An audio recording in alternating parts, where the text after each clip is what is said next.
Oh, Clint Eastwood was interviewed in a little newspaper down there. He said, Obama is the greatest hoax ever perpetrated on the American people.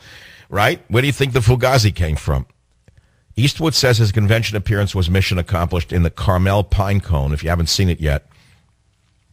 He was ripped to shreds by Lilliputians on the left, and Lilliputians in ugly suits ripped them apart. Now, here's a man they revered the day before, but because he dared attack their dear leader, Mao Tse Obama, they went insane. They ripped him apart. One of America's greatest actors, directors, an icon.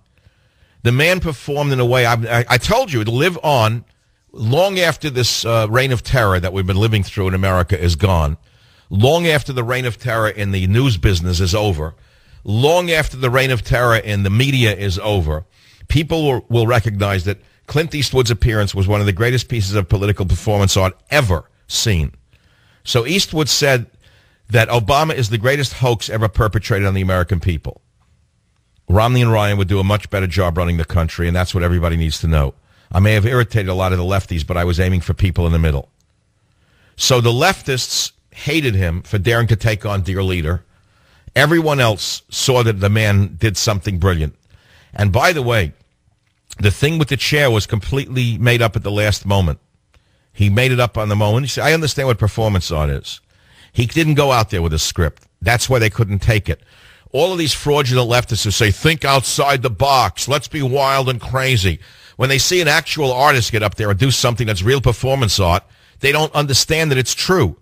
They're so used to Fugazis that when they see a real diamond performing, they are blinded by the light and they call it a Fugazi.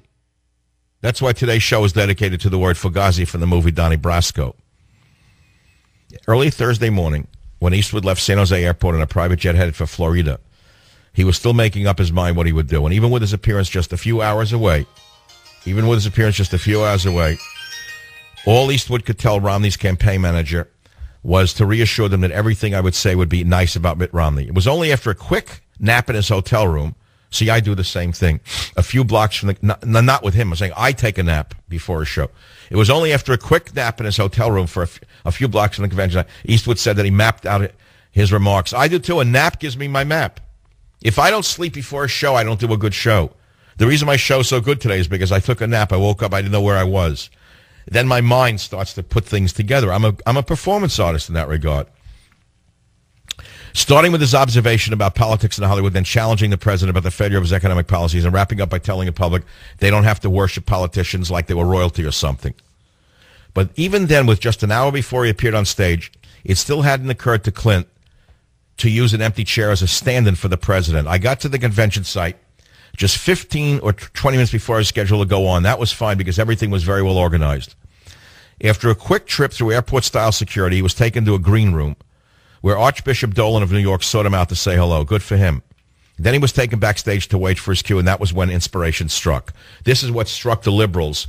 They could not stomach a real artist. So he goes on and says, there was a stool there, and some fella kept asking me if I wanted to sit down, Eastwood said. When I saw the stool sitting there, it gave me the idea. I'll just put the stool out there, and I'll talk to Mr. Obama and ask him why he didn't keep all the promises he made to everybody. He asked a stagehand to take the stool out to the lectern while he was being announced. The guy said, you mean you want it at the podium? And I said, no, just put it right there next to it. Then with the theme song from The Good, the Bad, and the Ugly as a musical intro and a huge picture of him as Josie Wales as the backdrop, Eastwood walked out to tremendous applause. The audience was super enthusiastic, and it's always great when they're with you instead of against you. Anyway, he did it. The guy did it. He did a great job. I was stunned at how good it was. And the liberals who pretend to love spontaneity, the liberals who pretend to love on the natch, the libs who pretend to love thinking outside the box, ripped him to shreds. 1 hour before, they would have glorified Eastwood. But the minute you step out of line in a communist cell, you ask anyone who knows the Soviet Union and the Communist Party, anyone who criticizes the party is thrown out of the party. Nobody is permitted to step out of line.